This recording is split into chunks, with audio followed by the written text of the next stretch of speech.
Stepping up. Bang! It's time to level up your game. Introducing the all-new ESPN app. All of ESPN, all in one place. Your home for the most live sports and the best championship moments. The electricity is palpable. Step up your game with no annual contract required. It's the ultimate fan experience. Level up for more on the ESPN app or at stream.espn.com. Sign up now. How many discounts does USAA Auto Insurance offer? Too many to say here. Multi-vehicle discount, safe driver discount, new vehicle discount, storage discount, legacy. How many discounts will you stack up? Visit USAA.com/auto discounts. Restrictions apply. Brace the runners. Raise the sails. Raise the sails. Captain, an unidentified ship is approaching. Over. Roger. Wait, is that an enterprise sales solution? Reach sales professionals, not professional sailors. With LinkedIn ads, you can target the right people by industry, job title, and more. We'll even give you a $100 credit on your next campaign. Get started today at linkedin.com/results. Terms and conditions apply. This episode is sponsored by Friskies, who would like to tell your cats hi. Now, if that didn't get your cat's attention, there is one thing that always does the trick. Just pour some Friskies crunchy food in the bowl and you'll hear those paws come running. Works every time. With so many Friskies choices, you can always bring your cats running from their secret napping spots. There's always more to explore. See for yourself at friskies.com or visit your local store. Welcome in, everybody, and welcome into the Falcons Podcast with me, your host, Garrett Chapman. Coming to you from a very nervous city of Atlanta, from the home studios, or the Chapman Studios, if you will. I'm really excited to jump in with you here, and all the good folks over there on Falcons on SI to help bring some good content to you. Give me a follow while you're here at GChapATL on Twitter. Stay fully up to date on everything that we have going on, but we've got a big show set up for you today. I will be taking your questions, and I know there's going to be a lot of questions just based off of the Atlanta Falcons offensive line and what it's going to end up looking like. So make sure to drop those in the comments, and I'll get to as many as I can. But while you're at it, make sure to like the video, share it with your friends so they can get on some of this Falcons discussion. But as of tonight, we're going to dig into the Kaleb McGary injury updates, or really lack thereof, and what it means for the Falcons, what it means for the offensive line. We'll talk offensive potential. I got some rookie expectations, and then I will jump in and take your questions. So starting to see some folks jump into the stream. Thank you so much. Appreciate all of the support of all of you guys jumping in here. But let's get underway. So first and foremost, I want to talk about what I saw up at Falcons training camp. And it's not good. It's definitely not good, but it's also something that we don't know the full story to. So I don't want to overreact to anything that I saw on the field too much, because, but all right, let's just do this. I'm going to go through and tell you exactly what I saw. I'm standing at the far sideline with members of the media. We're at the end zone, right? So if you've been to Flowery Branch, you know the big hill that sits up from the back, right? I'm standing at the base of that hill alongside of all the other media members because that's where we have the best vantage point of what's going on. They're on the far end zone, right? We can't see them very well. And they're all in individual drills, and then they all come together and converge randomly. Just looks like it's the end of the individual drills. It looks like Raheem Morris is chatting. Actually, a friend of mine, Joe Patrick, works for 92.9 The Game. He says, wait a second, something feels off about this. And no one seemed any the wiser. It just seems like they're having kind of a huddle up type of situation. And then they break, but the energy was noticeably lower. And then all of a sudden we see a cart. And that's when we see Kaleb McGary shifting away, and he's going towards the locker room. And that's where, eyes perk up. Everyone says, oh no, that's the Falcons right tackle. What's going on there? And then that's where we see him unable to walk on his own power. He needs some help to get off of the field. So, ultimately, we have no idea what it could be. I mean, it could be anything. It could be absolutely anything. And I put this on Twitter, and there's some people who were confused by it. They thought that I was being vague or whatever. Whatever. We don't know anything. That's the important thing. But adding to the equation was this report from Jeremy Fowler at JFowler ESPN. He says, hashtag Falcons right tackle Kaleb McGary will miss some time on the apparent leg injury suffered Wednesday, per source, who added the exact timetable was not immediately known. But for now, he's not in the lineup. So what do we learn from that? Not much, not a whole lot. I mean, he was carted off of the field. We know that was something that happened. And we know that it generally doesn't look all that good. We know that that's the case too. I mean, we're not learning anything new with that report. We're not learning anything new with what we saw on the field on Wednesday. But ultimately, how does this affect the Atlanta Falcons? I kind of want to run through some potential scenarios for what this could be, for what this could mean.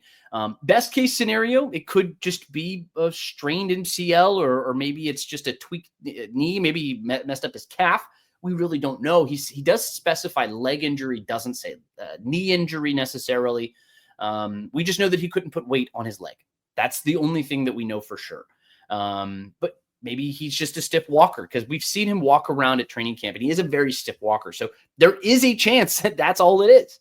And that would be your best case scenario. And maybe he misses 3, 4, 5, 6 weeks, something in that range. And then we get him back probably by maybe even the end of September. And when you look at the Falcons bye week that sits in week 5, the earliest possible bye week, maybe now it doesn't look quite so bad. But again, that's discourse for another time. Or once we actually have kind of a final answer on this. Worst case, still on the table. There's still a chance that it is the worst case scenario, and that they're just simply going out and looking for another opinion. And maybe they could end up doing surgery by the end of this anyway. So it's all still to be determined. We still don't have a firm grasp on everything that's going on. And it's not until tomorrow, after the Falcons preseason game with Lions, that we're actually going to have some substantive answer from the coaching staff, or at least from the front office. That's the AJC's D'Orlando Ledbetter. That's what he tweeted out. He just says that that's the next time we're going to talk to him. I doubt that we're going to hear any definitive reports between now and then, but you never know. I mean, the team could also just send out a press release while I'm on the air. So who has any idea, really, because the Falcons are going to do what they're going to do. And such is their prerogative. But as far as options, so no matter what it is, I would expect that he's going to miss at least the first 4 weeks of the season. I'm not basing that on anything. I'm basing that purely on my own speculation. Missing the first 4 weeks of the season is not going to be super great, but it's also not the end of the world. If that ends up happening, I think you could potentially look back to an Elijah Wilkinson on this team, because also don't forget that Storm Norton just underwent an ankle injury or an ankle surgery. So he's going to be on the shelf for the foreseeable future, at least through the next 6 to 8 weeks. He's not going to be available until around the bye week. But Elijah Wilkinson is probably going to be your best bet of someone who's currently on the roster. Neither Brandon Parker or Jack Nelson, who was the rookie 7th rounder. I don't think either of them should even be considered locks for the roster at this point, much less a viable starting option for the Atlanta Falcons at right tackle. But I will say Parker does have some starting experience. He's had 59 games started, 33 starts at right tackle through 5 seasons with the Raiders. I've got some thunder and lightning over here. I don't know if anyone else can hear this, but it is going crazy outside. But no, but Jack Nelson, he's somebody who I think he just needs a little bit more development. He's destined for the practice squad. But one thing I have heard, and I wouldn't be surprised if people are dropping into the comments right here, is Matthew Bergeron potentially making the switch over to right tackle. I don't think that makes a lot of sense, ultimately, because you have a hole at right tackle right now. I don't think that the best option guard and try to force feed somebody who played tackle in college to try and make him play right tackle in the pros. It's a different game, right? And it's a different level. I don't think that moving Matthew Bergeron makes a whole lot of sense. I've seen a lot of speculation. I know people on our channel think about it all the time. I mean, it's not something that I think would make the most sense. That's my opinion. But it could be what I call a break the glass in case of emergency type of play. If this team is in absolute dire need of getting a right tackle, I value a right tackle over a left guard. And Elijah Wilkinson, somebody who's played left guard in the past, and it's something that he could potentially slide into that spot. I mean, when we played the Lions week 1 in the preseason, that's where Wilkinson lined up, so we'll see what can end up happening with it. Sam Clancy just says that D-Led pointed out that Jake switched to right tackle in a game. I mean, Jake Matthews I believe he played right tackle in college when he was at Texas A&M, but that was also well over a decade ago, probably closer to 13, 14, 15 years ago. And if he's played one time at the right tackle spot, I don't think that that's a position that you really want to move your franchise left tackle, somebody who's played in that spot at a a very consistent level throughout the course of his career. I don't think that that's a position that you're really going to want to put him in. Again, that's my opinion. I'm basing that off of just continuity and experience, because that is what Dwayne Ledford, the Falcons offensive line coach, Raheem Morris, and everybody else seems to put more value into more than anything. Continuity is king on an offensive line. I take continuity over talent any day. But as far as other options are concerned, I mean, a trade or the waiver wire. And that's just kind of where you are right now. And Terry Fontenot, I would expect, was already very active in the market, trying to see what certain players might cost. But you're also not going to find teams very willing to trade a swing tackle, because a swing tackle is somebody who is exceedingly valuable. Like that's something that can sit on your roster for 5, 6, 7, 8, 9 years and not change all that much. It's valuable. And that's not something that somebody's just going to let go, right? And it's not going to be let go for nothing either. So this is a team that's already kind of in a spot where they don't have a lot of value in the draft, just in terms of capital. I mean, like they've already sent off their first round pick. I don't know how many more picks you can afford to give away, but you also can't let the 2025 season go to waste either. So it's going to be very important for this team to kind of be in a strong spot, because look, you have Michael Penix, who's making his first week 1 start of his career. He's basically a rookie quarterback.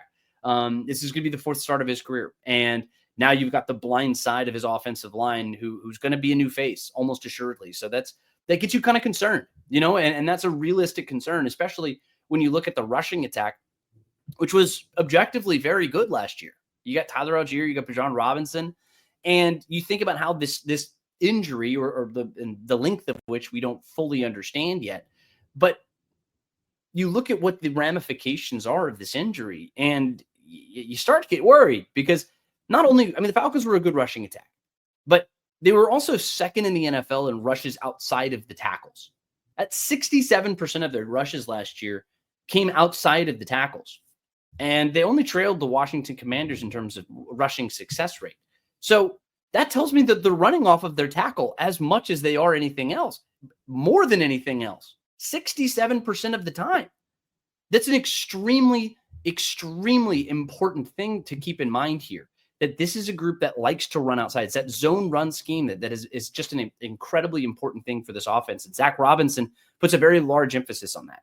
So your attention now turns to what's going on Friday. And it's your final preseason game of the summertime. And look, it's going to kick off at 8:00. We don't really know what they're going to do at right tackle. Maybe Wilkinson is a guy who doesn't play, because now he's your guy at right tackle, and all of it's still to be determined. And I mean, maybe Raheem Morris opts to sit him down and treat it like he's your bona fide starter. He's the guy who came in after Kaleb McGary goes down with the injury. And that was what he said. He said, look, I don't want to start a guy just to mitigate the risk of injuries. And maybe you see that with Wilkinson, who knows? But ultimately, this is a spot that the Falcons did not want to be in. Storm Norton and Kaleb McGary going out basically at the exact same time. It's definitely panic mode here for the Falcons at Flowery Branch, and I'm very worried about what it could mean. I talked about it on Tuesday. Maybe I was a little too pessimistic on the team on Tuesday. Maybe I was, maybe I wasn't. But ultimately, the offensive line depth is something that I'm very concerned about, because you have a young quarterback, because you're thin across the board, and it's just not a very good spot for this team to be in right now, especially with just 2.5-3 weeks before before week 1 kicks off over there at Mercedes-Benz Stadium for against the Tampa Bay Buccaneers. But ultimately, this is not a great spot to be in. Let me roll through these comments here for just a second. I know we've got folks starting to jump in, so make sure to like the video, make sure to subscribe, make sure to drop in here, and appreciate all of the fantastic support from everybody. We got almost 100 folks watching right now. Let's keep on going down. Clay Melton says this feels like they don't like what tests have shown, so they keep getting medical opinions. Yeah, that's what I speculated, Clay. That's my opinion on the matter too. Again, people took that as what I tweeted out as a report. It wasn't a report necessarily. It was just me saying that this is what it feels like to me. We also don't know who gave Jeremy Fowler that report. Maybe it could have been someone from the team, could have been just a doctor, could have been somebody who's just close to the situation, could have been Kaleb McGary's agent. We really have absolutely no idea who fed that information to him. But my inclination is that if it came from the team, then what it means is that the team just wanted to give out some information and kind of feed some folks. But again, I'm basing that on very little information because they haven't given us anything. And I mean, it's just one of those things. We got to wait. Let's see right here. Austin says it is the end of the world. The first 5 games of the season are the toughest. Yes. Austin, yes, that's a fair point. This is the first 5 games of the season are the most difficult. I would say the first 6 games of the season are definitely the most difficult games of the season. I'm talking as far as timeline for Kaleb McGary. Would you rather lose him for 5 weeks or for an entire season? That's what I was saying. So it's not the end of the world because you have a slow start and maybe you have to make do with a backup level player at right tackle until you get to that spot. Don't misconstrue what I was trying to say there, Austin. But no, your point is well received. It's a very difficult start for the Falcons, and it's definitely a worst case scenario type of situation, losing a guy along a very thin offensive line before you even get to week 1, especially when you have a head coach and front office that's made it very clear that you don't want to play in the preseason to mitigate injuries. It's just kind of ironic, very upsetting, I guess you could say. But again, it's all to be determined. And I don't know if you guys can hear this lightning. It is going absolutely nuts. The thunder and lightning that's going on right behind me. All right, let's keep on rolling through. And then I'm going to get into some other ramifications here. I'm going to get into some Falcons rookie report expectations and kind of see what I'm thinking for him. Terry, we'll jump in here with you. He said, we need to be all over the wire. Post cuts, Falcons better be first in line for tackles. Yikes. Yes, you're exactly right, Terry. That's what I expect that they're going to be doing. That's going to be their first look, because I thought they were going to be doing that anyway. Because Wilkinson was not he's not somebody who I give a lot of credence to as it is. And now you're looking at a situation where you don't have a swing tackle. So God forbid anything happens to anybody who is in as of right now. So say you have a week 1 starter and Wilkinson goes down, and then what do you do from there? And then that's just nightmare scenario there for the Falcons. And so they're going to be doing it anyway. I would fully expect somebody else to jump in there. So we'll keep rolling through some of these comments. Sam Quant says D-Led pointed out that Jake switched to right tackle one time in a game as a rookie. No, I mean, yeah, it was many years ago. I don't think that that's something that he's going to end up doing. I just don't think that makes a whole lot of sense just in general there. And I mean, it's not something that I see the Falcons doing, is switching over a guy who's been starting at left tackle for basically his entire career and rolling him through and putting him in that kind of situation here. Let's keep on rolling through. Yeah, you say Ron Carter mentions he played right tackle his rookie year. Again, that was almost 15 years ago. It's been a very long time ago. Clay Melton mentions that he's heard Tyler Allgeier's name thrown around for trade possibilities.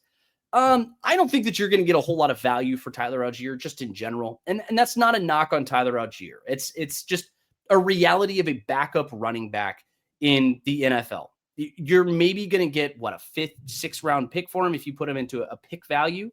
But if you actually turned around and put something for him as far as like a swing tackle or something, I don't think that makes a whole lot of sense. Especially for somebody who's going to be important for what you're trying to do on offense. Zach Robinson's talked a lot about how he puts a lot of value into having the consistency in that backfield. And Bijan isn't somebody who you want to give 300 touches to, or in a perfect world, that's not going to be what you want to do because you're trying to mitigate the contact that's going to be on him. I see Scott. Yep. Appreciate you, bud. No, big donation there. I appreciate it. Any donations like that, I really do appreciate. It helps keep the lights on here. Scott, you're the man. I appreciate you. All right, but we'll come back around to some comments and we're going to keep going through. We'll get we'll do this one right quick and then we're going to get through. I want to talk a little bit about the Falcons rookies and what my expectations are for them. So do you think Zach Robinson goes to more pistol shotgun so Michael Penix doesn't have to turn his back as much in play action? This question comes from Sam Klontz II on YouTube. I think he was going to be doing it anyway. This is something that he's talked a lot about, and Michael Penix has talked a lot about it. Held most of the offensive line has talked about that a whole bunch. It's how in this day and age of the NFL, you don't have a true blind side in the way that you used to. It's just the way that Zach Robinson's offense kind of works out. It's less of that pure drop back and just kind of hang out in the pocket. The pocket's going to move around a whole lot more, especially when you have a younger quarterback who has the ability to move around. It would worry me a little bit more if, say, Kirk Cousins was a lefty and he was dropping back, someone who does not move out of the pocket, kind of an old school quarterback, doesn't have that elite athleticism. And that's where it would worry me just like a little bit more. So I would expect him to do a little bit more play action. We did see that a little bit at the end of last season. So I wouldn't be all that shocked to see that kind of consistently switch around in the fall. So let's kind of move in here. I do want to talk about some rookie expectations because we get down into You're tuned into Auto Intelligence, live from Auto Trader, where data, tools, and your preferences sync to make your car shopping smooth. They're searching inventory. Oh, yeah. They find what you need. They gon' find it. You can make a budget for your wallet to help you succeed. Pricing's precise and true. So true. It's smarter car shopping. Ooh. Just for you. Oh, it's just for you. Ooh. Find your next ride at autotrader.com. Powered by Auto Intelligence. Hey, it's Ryan Reynolds here from Mint Mobile. Now, I was looking for fun ways to tell you that Mint's offer of unlimited premium wireless for $15 a month is back.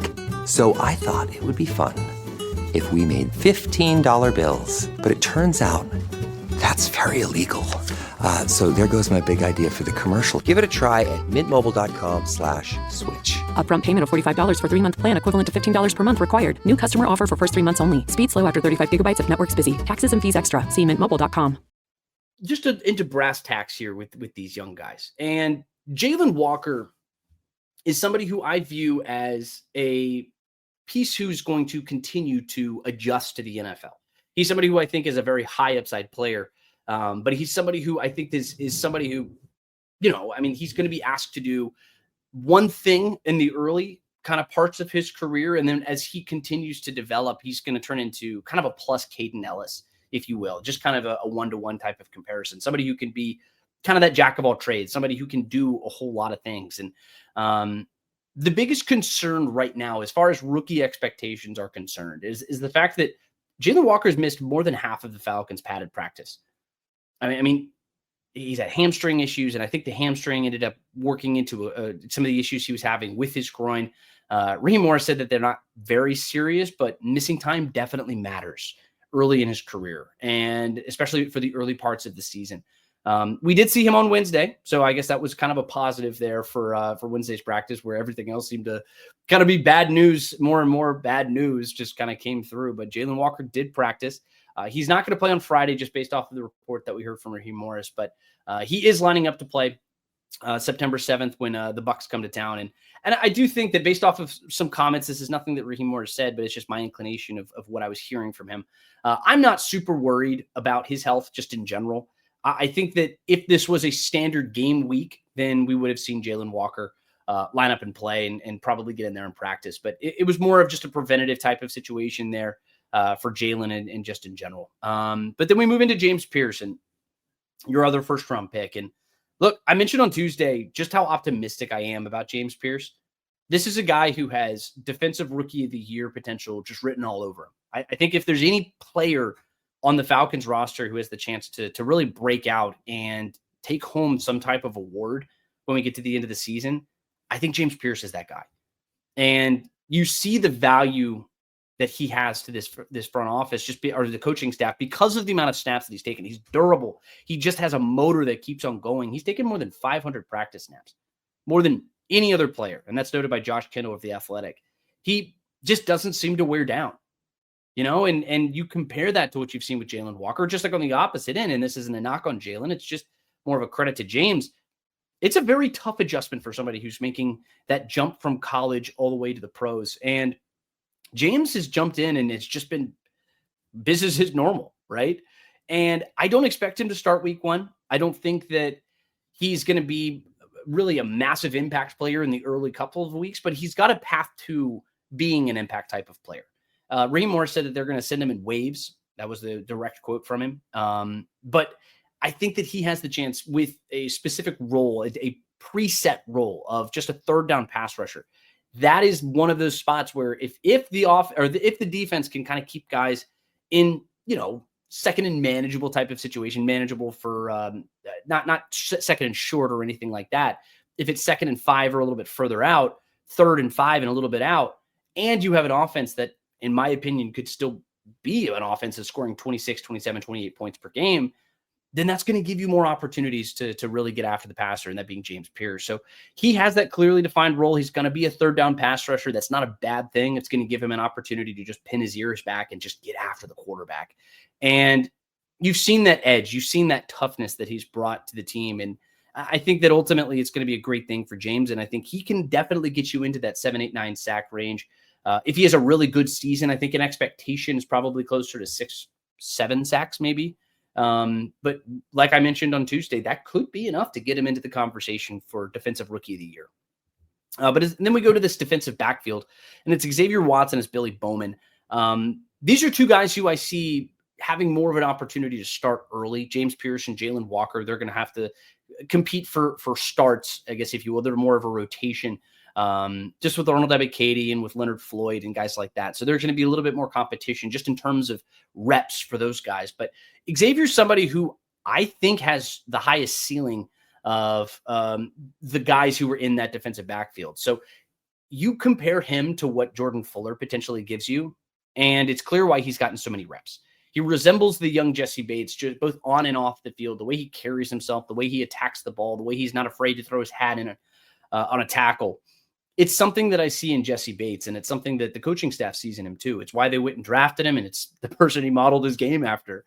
And ultimately, I've been really impressed with his maturity and the way that they've rotated him in. I get that Jordan Fuller's there, and I think Jordan Fuller's probably going to be the guy who starts week 1. But it also wouldn't surprise me if Xavier Watts comes in and does that. I think he's going to give you a whole lot of upside there. And he's going to take over that position just as the season continues. But then as far as Billy Bowman's concerned, like Xavier, he's taken a lot of first-team reps, but he's still adjusting to a new position. He played safety predominantly when he was at Oklahoma, played free safety, strong safety. He played linebacker. So he's able to mix his hat in and do a lot of different things. And he's got the physical tools to really dominate the position. I did a whole write-up on him a little earlier today, si.com/NFL/Falcons. Go check that out. But I think that he really has a clear path to a starting role. D. Alford, I know people in the comments have been very, very vocal in their disdain for D. Alford, but he's also somebody who's had a pretty good summertime. So his camp has been solid. And I think D. Alford's one of those guys who could start early, but Billy feels like the guy who's going to be the first rookie to jump in there and get a start. And I think he's going to play a little bit. It still remains to be seen what exactly his role is going to be come Friday. I know Natron Brooks is somebody who's going to get some looks at the nickelback position on Friday. Maybe that means that maybe Clark Phillips is on the way out, but again, we're going to go through a whole 53-man roster prediction and discussion next Tuesday. So the last person here is Jack Nelson. We talked a little bit about him. He's just somebody who's a practice squad type of guy. He needs some development. He's primarily going to be a contributor at right tackle, especially given this potential lingering issue to Storm Norton and Kaleb McGary. But that's what he's been doing in preseason games. I just don't think he's ready for an NFL roster spot yet. Then UDFA's Nate Carter feels like he's pushed his way into this roster. He's going to be that third running back. He's had a fantastic summer. And what Carlos Washington hasn't been able to do is be available. The best ability is availability. And he just hasn't been around, and I know Joshua Gray is another one of those types of guys who's just available all the time. He plays guard, he plays center. He's kind of making his name there. Nick Nash, he's a popular name coming into training camp this summer, but he feels like he's kind of been on the way out.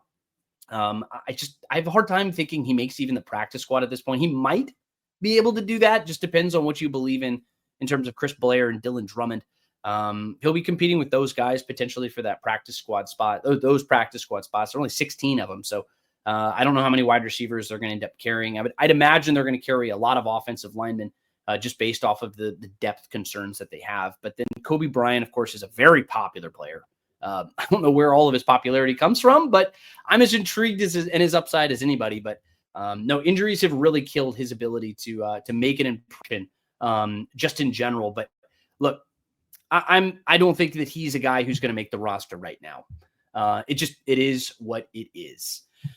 All right, folks. Appreciate everybody who's jumped in. We've got over 100 folks who are now in here. I've got some comments that are starting to roll in, and I'm going to jump into your comments. I'm going to take a quick water break as the thunder and lightning rains around me.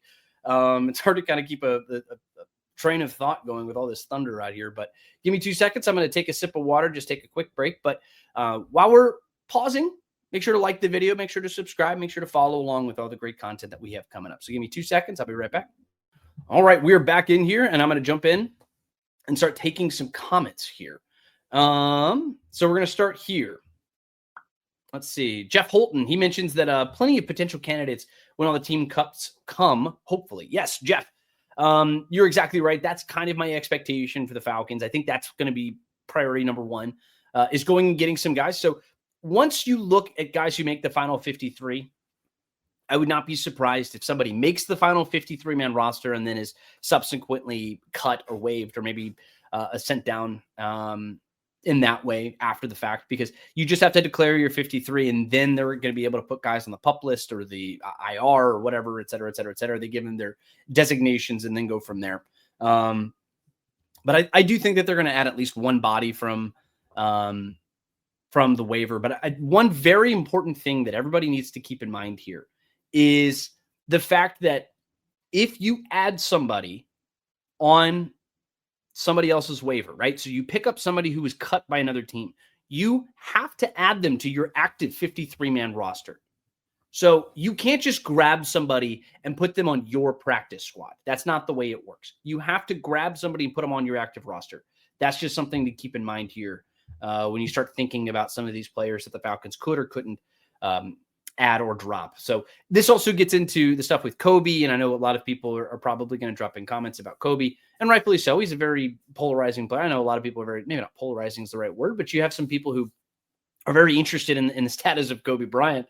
And I mean, if another team picks him up, they have to add him to their active 53-man roster. And I don't know if anybody's seen enough from Kobe just in general to potentially do that. So I do think that they'll have a pretty good shot if they do waive him of re-adding him in on the practice squad. Let's go. Keith Robinson Robbins on Facebook says, next man up. Who is the next man? Well, Elijah Wilkinson is, as of right now. It's not a great situation.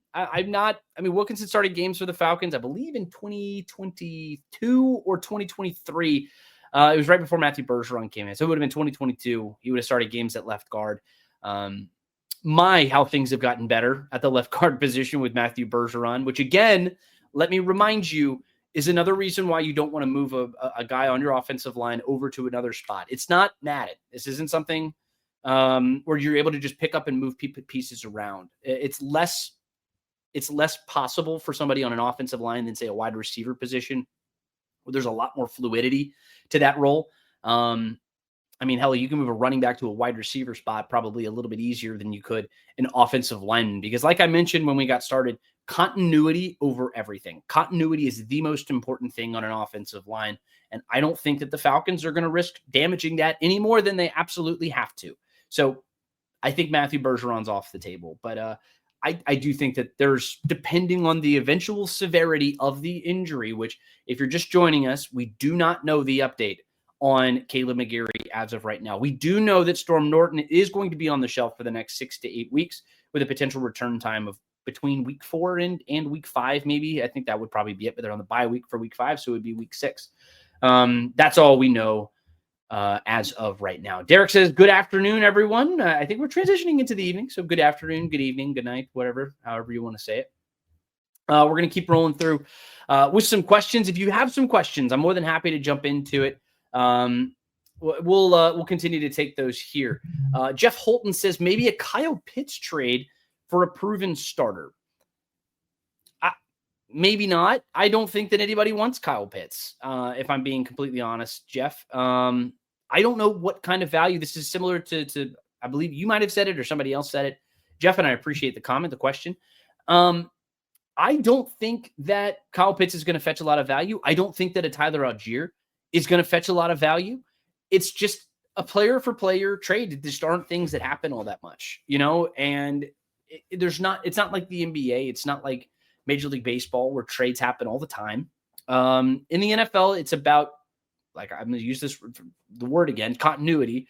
It's about being in the same system and building yourself up and everything else. And you're not going to have guys who are going to shift other folks over someplace else just 2 weeks before the season starts. So if the Falcons are going to make a trade, I don't think it's going to be with a player. I think it's going to be with draft capital. It's going to be something with maybe future draft capital, maybe 27 or something like that. I don't know what else they can really give up. I just don't think that people are going to be giving up a whole lot of people in that regard. We're going to keep giving some questions here. Terry Clark says it will be the first year in a long time the Falcons will have an athletic front to marry with an athletic back end. I hope it means turnovers. Finally, Watts, Bowman have to start. They're just better. You're talking about the defense. Yes, I tend to agree, Terry. I do think that this is probably the first time in a very long time that I've been very excited about a Falcons defense. You mentioned how they have an athletic front. Yeah, I think it's going to be good. They're a little smaller just along the defensive line, just in general. But I do think that they do offer some athleticism and explosivity, specifically with Rukororo and with Brandon Dorless in there in the center. I think if those two hit the ceiling that I think that they can hit, it's an unproven ceiling. We don't know how high that they can get necessarily, but if they can get up to a level of playing at a consistently solid level, then this Falcons defense is going to be very good.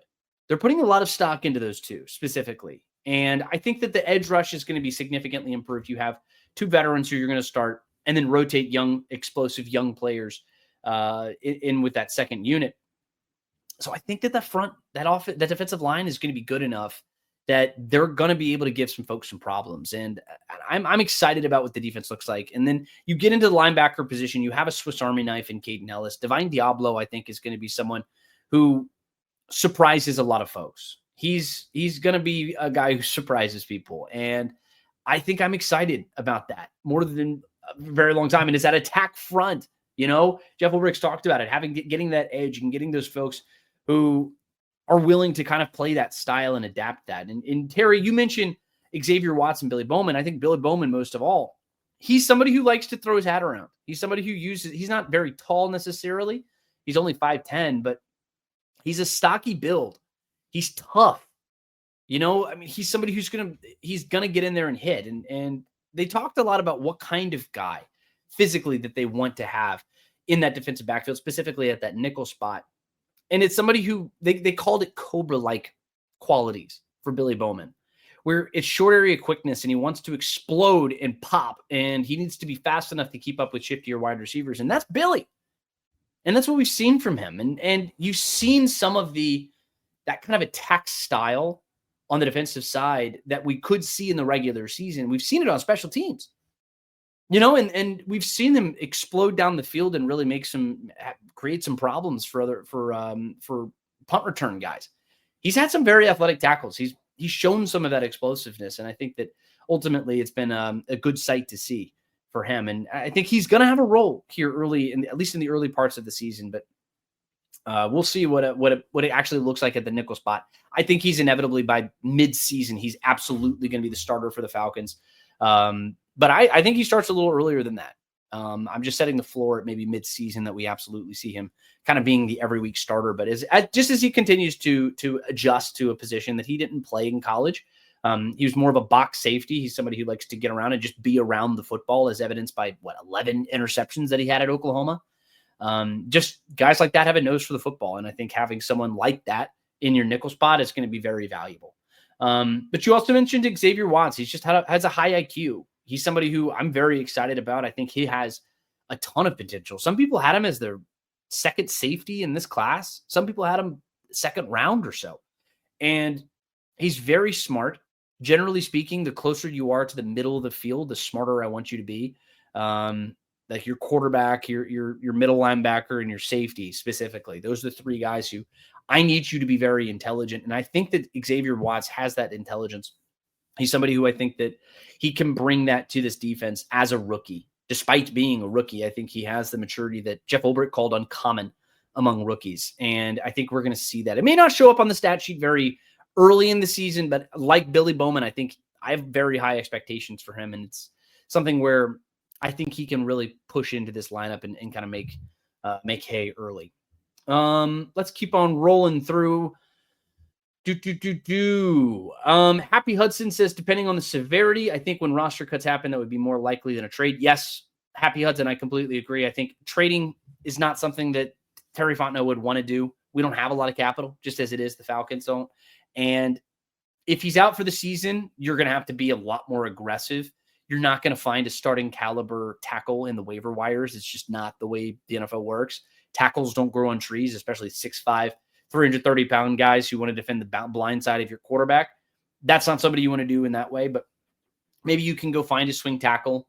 I know teams, like I mentioned earlier, they don't want to give up the swing tackle very often because that's your security blanket along the offensive line. So teams don't want to give it up. So what they're going to do, the leverage is going to be against the Falcons, like 10 Camo 1 mentions.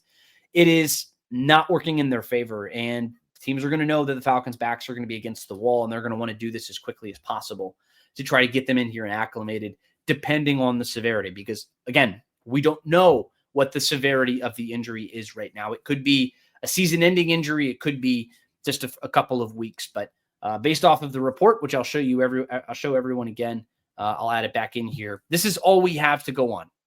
For anybody who missed this on Twitter earlier, I think it went out as an ESPN update as well. It's Jeremy Fowler commenting that Kaleb McGary will miss some time with an apparent leg injury suffered on Wednesday. Added that the exact timetable was not immediately known, but for now he is out of the lineup. Doesn't say a whole lot. Doesn't say if anything. It doesn't say anything. You know, we know that he got carted off of the field. I could have told you that he was going to miss some time. I think that's generally speaking pretty understandable. How many game weeks is he going to miss? I think that is the more important thing. And they still have 2.5 weeks or so before they get into the regular season. So maybe it's a minor injury. Maybe it's a major injury. We just have absolutely no idea. And we won't be able to ask the team until Friday evening after the Dallas game. My cat Freddie loves to be brushed and cuddled. But stirring up his cat allergens meant sneezing and itchy eyes. Then I found Purina One Live Clear. It's cat food that reduced the major allergen and my suffering in as little as 21 days. Now, we feel closer than ever. If you have issues with cat allergens, you really need to try Purina One Live Clear. Try new Purina One Live Clear today. Purina One, a difference from day one. This episode is brought to you by Nespresso Virtual Coffee Machines. Ready to enjoy the bold flavors of barista-quality Nespresso iced coffee at home? Simply fill a glass with ice and press the brew button on your virtual pop machine to enjoy rich double espressos roasted to stand up even when chilled. Refreshingly bold iced coffee. Refreshingly easy to make at home. Visit Nespresso.com to shop now. All right, keep dropping in these questions. I see some more that are coming in. Just while I'm reading through here, make sure to like, make sure to subscribe, make sure to head over to NFL.com or si.com/NFL/Falcons to get all of your NFL news on the Atlanta Falcons. Hucklebuck71 on YouTube. He comes in here. He says, I like keeping Malone over Anderson and Bertrand, period. Well, I think all three are probably going to make the roster. I would be very surprised if all three don't. We talked a lot about how the rotations are going to be very prevalent, I guess you could say, along the edge and on the defensive line, even in the secondary at times, at the nickel spot and maybe at safety. The inside linebacker position is not one that they're going to be doing a whole lot of transition. I think it's going to be a lot of Divine Diablo and a whole lot more of Caden Ellis. That's what you're going to see in that interior linebacker spot. But D'Angelo Malone is somebody who has been cross-training at that inside linebacker spot. He's kind of going outside linebacker and inside linebacker. He was drafted to be an edge rusher, but he hasn't made much of an impact just in general at the outside edge rush position. They're trying to keep him on the rosters. They're trying to find ways that they can keep him, right? They're doing that by cross-training him to kind of build out a larger base. But he's somebody who may not be a very active participant on the defensive side of the ball, but he is an active participant in special teams. So you have to find a role, and he's a guy who has a role on this defense. Troy Anderson, somebody who he's going to make the 53-man roster. I would be just flabbergasted if the guy doesn't make the roster. But I don't think he's going to be activated until probably a couple weeks into the seaon. I again, basing that just off of my own speculative thought here. I don't think that he's going to be healthy enough. I can't comment based off of things that I've seen on the field, what they do on the secondary field. Just terms of my credential, I'm not allowed to discuss that kind of thing. But without going into detail on that, I do think that based off of comments that we have heard from Raheem Morris and other players and things like that, I would not be at all surprised if he ends up going on an IR spot just because we haven't seen him yet. Because you see teams like Tampa Bay, they just designated Terry Godwin to not Terry Godwin. Shoot, I'm blanking on his name. Wide receiver just got hurt. I'm blanking on it. I'm alone here. So wide receiver that just brought him back in from injury. Chris Godwin, excuse me. I had to struggle in for that one, but no, they just designated him to return from the PUP list. So by virtue of us not seeing the Falcons do that, I just don't think that Troy Anderson's going to be ready. But he's also somebody you invested a second-round pick in. He's somebody that you saw a lot of value in to make that second-round pick. And he's also a guy who, before he got hurt last year, the guy had 16 tackles in a game and was named NFC Player of the Week, Defensive Player of the Week. He has potential to be that guy. He just hasn't been healthy. That's not a guy you turn around and cut. You know, I just don't think that that's going to be what happens. J.D. Bertrand is a guy who can give you something in run defense. It's at the very least, he's going to come in and give you special teams reps. I think of those three guys listed, I think J.D. Bertrand is probably the guy who would get waived of those three, but he would be retained on the practice squad just in general. But let's keep on rolling through. Hucklebuck 71, you just came in. Chris Godwin will not play until October per NFL TV. Yeah, I'm not following their situation actively. I just saw that he just got designated to return. I don't think he's going to play for a little while. He's not going to play against the Atlanta Falcons. I know that's probably the confident thing that I can say about that. 10Camp01, he says, do you think we will keep Younghoe Koo and Lenny Krieg? Yes, I do. There is an International Pathways program. I think I've talked about it here on this podcast. I'm sure I've seen it elsewhere discussed. But yes, I think that he is going to be on this roster. Younghoe Koo has effectively won the kicker battle. I think that's been decided now for a couple of weeks, at least in my head. It's been pretty much well decided because it's a guy who's damn near a 90% kicker outside of last year. And even including last year, he's still a high 80s, which is one of the highest in the NFL. He gives you a very high floor, and he may not be able to kick a 58, 59, 60-yard field goal. Oh, wait, he absolutely can. He did it against the New Orleans Saints last year. You know, so Younghoe Koo is one of the best kickers in the NFL. I understand last year was a frustration point for a lot of fans, but he was hurt. And that's really all there is to it. He was injured. And if you're hurt, hurts your ability to kick. And I mean, I think that Lenny Krieg offers you some exciting potential, but he's not somebody, in my opinion, that's ready to kick on Sundays every single week. He's going to go on to the practice squad. He's going to be an additional 17th spot. I believe he has to clear waiver. I don't know how it's going to work necessarily with that, but he is somebody who I do think that they end up keeping. Let's keep on rolling through. Terry Clark says, can we survive the first quarter of the season, which is the most difficult portion of our schedule? Hopefully we can manage 3-2 or 2-3 when we get Kaleb McGary back. So Terry, I want to be very careful that we're not setting an expectation here. My expectation is not that Kaleb McGary is only going to miss a couple of weeks. We don't know how long Kaleb McGary, that was a scenario. I just want to be very clear that I do not know when Kaleb McGary is going to be returning to the Atlanta Falcons. He may be coming back sooner rather than later. He may be missing the entire season. We do not know. We will not know until likely tomorrow night. But to your point, 3-2, 2-3 over the first 5 games of the season, that would be very good. And I would say that 3-2 is probably your best case scenario. And it's just based off of the caliber of the opponents you're playing.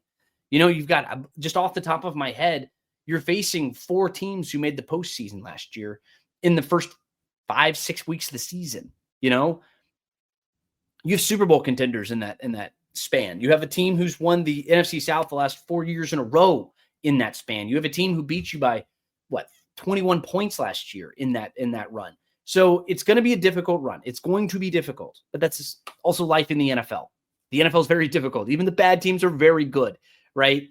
So ultimately 3-2 is something that I would say optimistically is in the cards. 2-3 is probably a more realistic start, just based off of inexperience at various positions. And now you have a lingering potential concern at the right tackle spot. Happy Hudson, Godwin and Wirfs. Yes, thank you. I blanked on Chris Godwin's name. I appreciate you. Tristan Wirfs, of course, is the franchise tackle. Debatably the best tackle in the NFL, who is going to be injured for the Falcons game as well. Happy Hudson says, still no Mooney update with the release of Chark. DJ Chark's addition had nothing to do with the injury to Darnell Mooney. That's based off of what the coaching staff told us. They had brought him in before Darnell Mooney was injured. It was just a camp situation. They're constantly bringing guys in and working them out. And it's just part of the deal. The general manager is probably the most busy of any of the 32 teams during this period. This is his most busy time of the year because he is constantly scouting and bringing people in and checking them out. And they're doing workouts and you're checking medical and doing everything else. And you're picking up the phone and you're calling other teams and you're keeping everything warm everywhere. And you're trying to set up your 53-man roster. That's a big, big deal. You know, there's a lot of fluidity. So DJ Chark was somebody who they were going to do anyway. They were already bringing him in. Has no correlation to Darnell Mooney, based off of my information that I received from the team. Darnell Mooney, still no update though. I saw him running around on the field, but that's not much of an update. I don't know if he's going to be ready for contact. I don't know. We haven't heard anything from the team officially in that regard. Based off of some comments from Michael Penix, I would say that they're optimistic that he could potentially make a run at week 1. But again, I don't know if that's going to be a factor or not. I hope he can, because this Falcons offense needs him, especially if Ray McLeod is going to have an issue, which there's an outside chance that Ray McLeod has an issue as well. But again, to be determined. We don't know for sure. Let's keep on going. Brennan says, if you had to predict based on what you've seen and heard so far, who's going to be tight end 3? Quintaro. I can never say his darn name. Quintaro, excuse me. That's going to be your tight end 3. Fitzpatrick is not making the roster. I don't think that's going to be the case. Charlie Warner is going to be your starting tackle or tight end. Kyle Pitts is going to be a tight end for you as well. But then Quintario, I can never say his name. Don't make me say it again. He's going to be your next tight end. And then maybe Felipe Franks. He's one of those guys who's just tough. And he's a guy who you give him an opportunity to make a roster, and he is going to make a roster more times than not. But Fitzpatrick doesn't feel like he has a leg up in this sort of situation. Brennan follows that up and says, is it possible to have 4 tight ends since Pitts isn't a blocker and Warner isn't much of a receiving threat? Theoretically, I mean, Warner is going to go out and he runs routes. We've seen him run routes before. It's not going to be something he's going to be doing in a game all that much. But no, I don't think you're going to keep 4 tight ends just because you have so many other needs elsewhere. I mean, would you rather keep a 4th tight end, or would you rather have potentially an additional cornerback to have on this roster, or maybe get another wide receiver like in David Sills or something? I would much rather have a David Sills, but it's roster math. This is just the situation that Terry Fontenot is going to be in, and it's a difficult spot. I mean, are you going to keep a Khalid Kareem as a potential 6th edge rusher? Braylon Trice. The team only carried 4 edge rushers last year, and if your top 4 are set, you've got Arnold Ebiketie and Leonard Floyd, probably your starters right there. You got Jalen Walker, the rookie, and James Pierce, the rookie. Those are your 4 right there. What do you do with Braylon Trice? What do you do with Khalid Kareem? Those are probably your 2 best run defending edge guys. You're not going to go cut them. So would you rather keep a 4th tight end, or would you rather keep one of those guys? I know where I stand on that. I don't think that the team is going to keep a 4th tight end. Just my opinion on that. Let's keep on rolling through. I probably have time for 2 more questions, and then we'll probably call it a show. But let's keep going here. Terry says, that's what I've heard as well. 2 weeks until the season starts. That brings Kaleb back cautiously week 6 after 8 weeks. I think I know the report that you're referring to. It's an unsubstantiated report. It's It's not one that I'm willing to run with necessarily right now. It's not a knock on the creator. I'm not throwing any shade or anything like that. It's just unsubstantiated, and I'd like to see a couple sources before I go too deep into what it could potentially be for Kaleb, just in general. Let's see. Bobby Day on YouTube says, who are the other starting safeties across from Jesse Bates? DeMarco Hellams is somebody I think is going to have a role on this team. Jordan Fuller is going to be probably your starter week 1 at that safety spot. He goes back years with Raheem Morris just when their time in Los Angeles. But I do really love the upside of Xavier Watts. I think Xavier has a path to starting. Billy Bowman's probably going to be my first rookie who starts, just in my opinion. But then Xavier Watts is somebody who I think has a clear path. We're going to keep on rolling through, but that's all fluid. There's a competition for that other spot. Let's keep on going. August 809 says, looks like the season is over before it even starts. Starting blindside protection and his backup out for at least half the season. We don't know if it's half the season. It's just Storm Norton's going to be out for 6 to 8 weeks. But that is also going to place him for a return around the Falcons bye week, around week 5, week 6. So they should be getting him back for the second half of the season. And really the second 2/3 of the season, if you really want to put it that way. But there are 10 other guys who play football, right?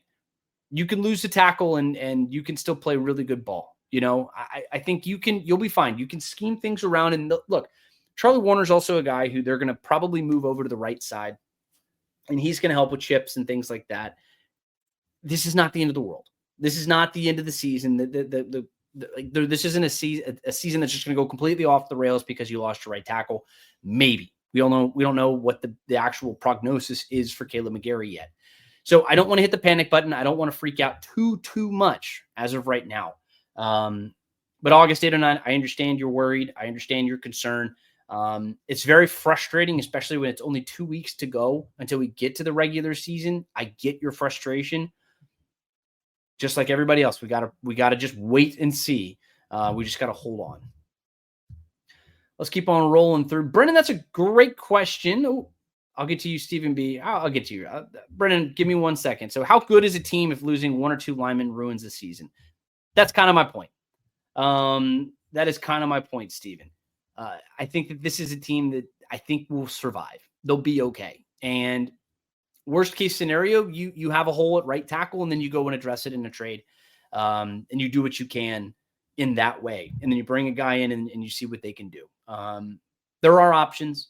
Terry Fontenot is working the phones. He's figuring it out, talking to agents, and he's going to get something figured out. If he misses extended time, I think that they should be okay. Brendan, you have a good, interesting spot. He says, are you, Scott, and Nick all going to do a show sometime, maybe before or after game days? I think that sounds fun. Scott, if you're listening, I'd love to do it. I think that'd be a great time. Maybe if we can do like a pregame show or a postgame show or something like that. Brennan, that's a great thought. I think that would be potentially a lot of fun. I think it would be a good time. Because, I mean, I'm up there at Flowery Branch all the time. And those guys really do have a lot of great insight. They do a really good show. So maybe that'd be a lot of fun. But yeah, very good. No, I appreciate everybody for jumping in here. I mean, it's been a lot of fun. And again, thank you for all the great folks. We got almost 150 plus people who've been following this podcast here tonight. But speaking of Nick and Scott, I mean, they're going to be back live Monday and Wednesday. So they're going to be back in reacting to Friday's preseason game, the final preseason game of the summer. And they're going to be back on Monday with all of that. But look, if there's content that you want to see, make sure to drop a comment and let me know, or hit me up on Twitter at GChapETL. But on Tuesday, we have the official 53-man roster that's going to come out at 4 o'clock. We're going to have our answer on Kaleb McGary. I'll go live and I'm going to break it all down. I'm going to answer all of your questions, which I'm sure there are going to be a bunch of them. So make sure to hit the like or subscribe button. Stay up to date on everything that we've got going on. Give me a follow at GChapETL on Twitter. That's the number one way to get in touch with me and to check out all the content that we have coming out. So you can do that, or you can head over to si.com/NFL/Falcons and get your fix there. But my name is Garrett Chapman for Falcons on SI. Thank you to everybody who jumped into the podcast. I really appreciate all of you, no matter how you're watching, whether it's on Facebook, on Twitter, on YouTube, or maybe on Spotify a little after the fact. I'll see you all very soon. But until next time, go Falcons.